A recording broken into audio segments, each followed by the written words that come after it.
You and I are living in this amazing time where we have all these tools at our disposal. We have ChatGPT, we have LinkedIn, we have Zoom, but something that I think separates the people who are struggling, who treat this as a hobby, versus those actual business owners is this extremely amazing tool that I've used for over 10 years, and it's called Calendly.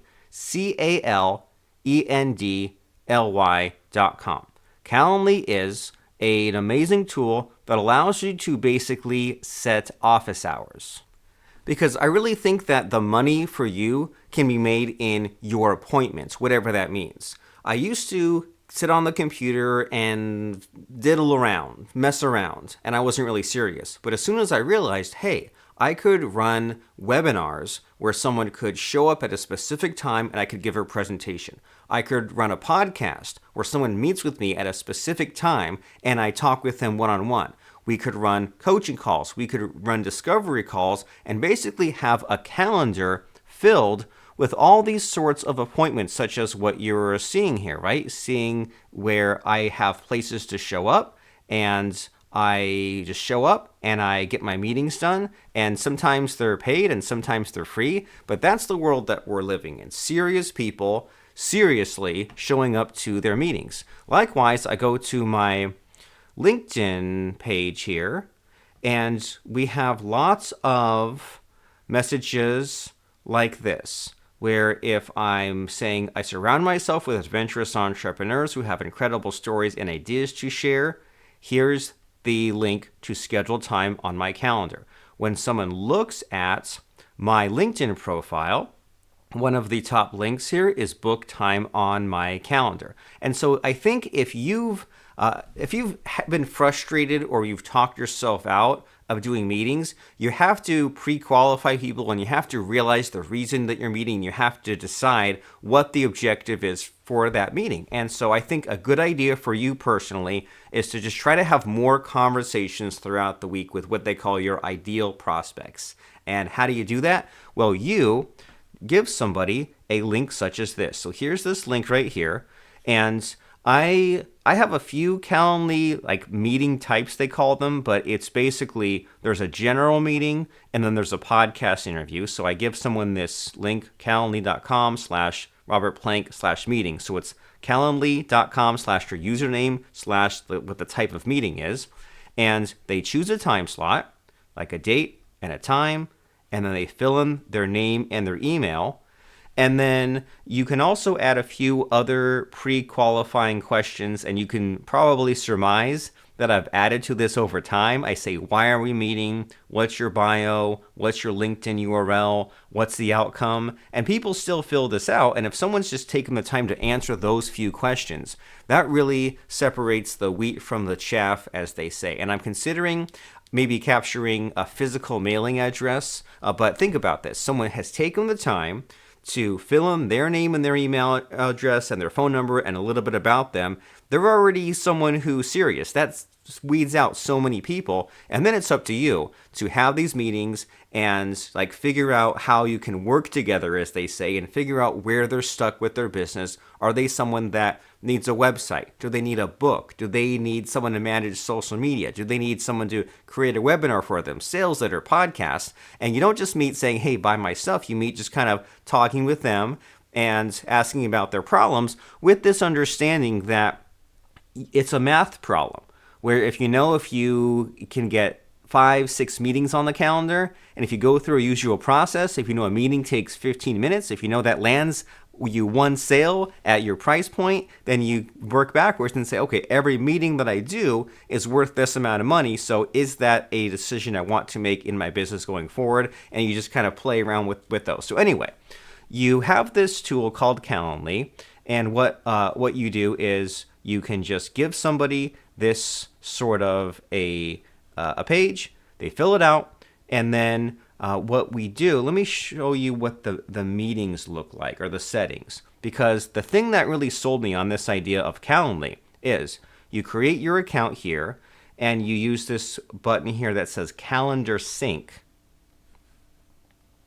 And here's what it looks like, is you click Add Calendar Account, you connect your Google account to this, and then it does two things. It says, Well, which calendar of yours can it look to for conflicts? So, like, if you're the kind of person that has a calendar, like for yourself or one for your family, or like a work calendar, school calendar, you can say, hey, if I have others, people have shared their Google calendars with me, in addition to my own Google calendar, where can someone not book an appointment?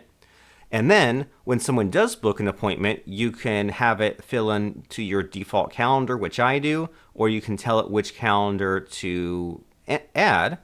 And then once you get that calendar hooked up, that's what really makes the difference, because then your calendar just fills up with appointments that people decide to fill in. So we click on this one. So this person, Helen Harrison, she filled in a calendar with me.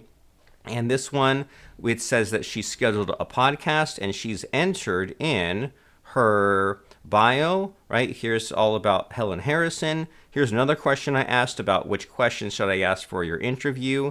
And then how did we meet? And so I just, and where's your social URL? So I asked these pre-qualifying questions, and then she just shows this time slot. And that's why when we look at these Calendly links, how some days have more slots than others, because you have these time slots filled out. And then if someone already chooses one, then obviously that's taken. So there's basically three pillars here to Calendly. There's event types, and these are like what kind of meetings do you have. And if you just use the free version of Calendly, they give you one event type, and that's enough to get started. Then you have meetings, which are actual appointments that people have scheduled with you. And then you have availability, which are your office hours, where you say, I'm available on these specific dates and times, keeping in mind that those other rules I showed you a minute ago, where it looks at what's already on the calendar, it will kind of give the lesser of those two. So if you say I'm available 9:30 to 3:30, but you block out those times, there's a conflict on your calendar, people already gobble up those time slots, it won't show that many. So those are the three pillars: event types, meetings, and availability. So what we look at here is the meeting for a podcast. The one that I give out a lot is this 20-minute interview marketer of the day podcast. And what I did was I said, there's the event name, and then location. You can either connect this to Zoom, but I use Riverside for my podcast, and the meeting link is always the same. So there's the link. And then I just say it's a 20-minute interview, but it blocks out 45 minutes. And then the podcast that you're on is this. There's a link to that.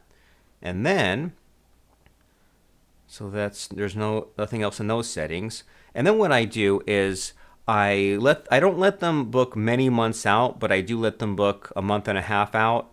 And then you can connect this to those office hours that you said, and then say they can book like how much space do you want to give before and after, and then how soon can they schedule? Can they schedule like a day or two before at the soonest, or the next day? Then here's where we ask all the different questions, right? We say, what's your bio? What questions should I ask you? Are you interested in the next step afterwards? Here's how I'll begin the interview. And then how do we meet? And then do you intend to promote our podcast? I just added these over time. You can collect payment, so that's something I can show you in a moment. And then where do you want to either redirect or just give the confirmation page? And on the confirmation page, I have a few other links. So that's how that works. And then the other thing I think makes me stand out compared to many others is I maximize the notifications. So I say, if you book a podcast with me, then you will get an email right away reminding you. And then you will get these various reminders. You get 23 hours, 1 hour, and 10 minutes before. And I try to make the numbers a little not exactly the same. Like I don't make it like 24 hours, because then they say, oh my gosh, it's right now. No, it's tomorrow, but at that other time. And what's also great about Calendly is it adjusts to their time zone where they scheduled. So there's no confusion about what time zone it is. There's no back and forth. They just choose a slot. So we can preview it right here. We can click on this. And then if you say, well, why is is there not enough time slots for this? You can troubleshoot. You can click on this, and it can tell you, like, if you say, well, why isn't 10 a.m. available? It can show you why that is. And so that's my podcast booking link. And then what I do is I have that. I use that a lot. And then I use this 30-minute meeting link for like general meetings. And I like to do this for a podcasting pre-call. So if I meet someone on LinkedIn, I don't know them that well, I meet with them just to get a feel for them. The kids call that a vibe check. And with this, we say 30-minute meeting, and I hook it up to my Zoom account. That way it makes a specific Zoom URL. And then the questions that I ask for this are, why are we meeting? What's your bio? What's your LinkedIn page? And what's the goal for our meeting? And then see if they show up to that. If they show up to that, if the conversation sounds good, then great, they're booked for a podcast. They might also meet with me because they want a podcast or they want an audiobook, and so we have a chat about that. And so that's how you set up a meeting. Now let me make one from scratch. Let me show you how we can make money from our Calendly. And by the way, after you create the Zoom link, you can go and when you edit it, you can click on this. How do we embed it? You click on the share button, and then you can either give someone this link, or you can click on this add to website, and you can create one of these three things. You can make it where it's right there built into the page. So like I have a friend who has a website like this, and then when you scroll down to the bottom, he has this Calendly link right here on his web page.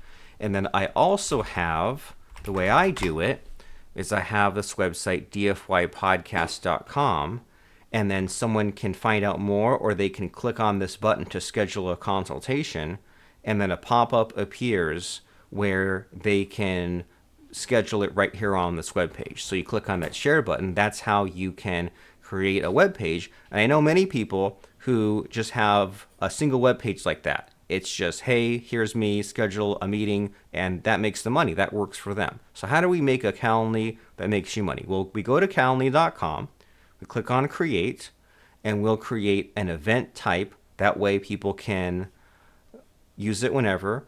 And I've never used anything other than just this one-on-one. It's just a one-on-one meeting. The host is me. And then we say, we'll make this, call this 1 hour paid consultation with Robert Plank. And we'll make the duration 60 minutes. We'll make it a Zoom call. Then we'll click continue.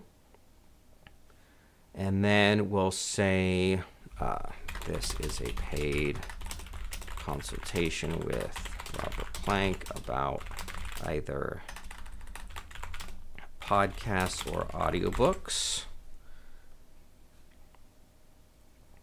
And then the host is just me. They can add guests if they want. And I don't like allowing them to schedule too far out, but we'll make it 30 days. And then for the available hours, we'll just use our regular office hours, and the calendar will preview how that looks. And then save and close.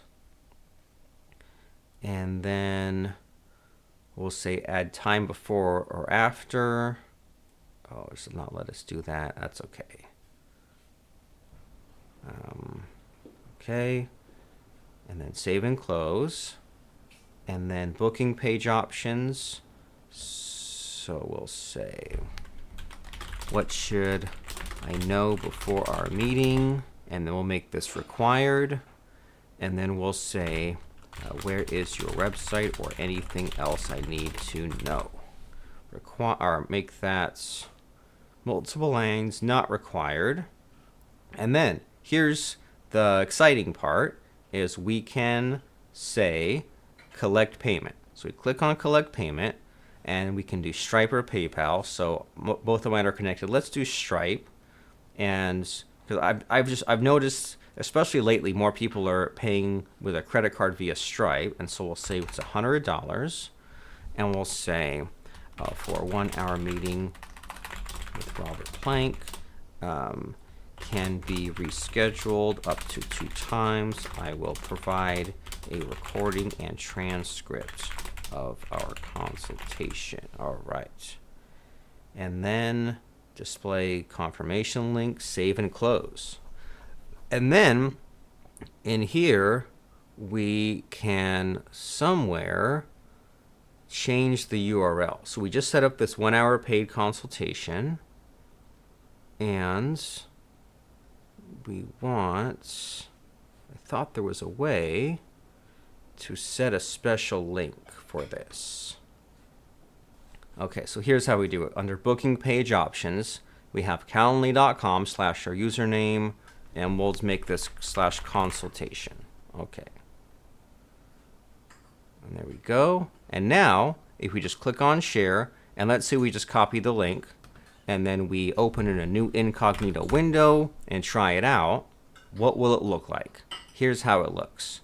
Is they can choose, it says $100, they can choose a date, they can choose a time, they can fill all this out, but before they can enter this, they have to fill in this $100 for the credit card.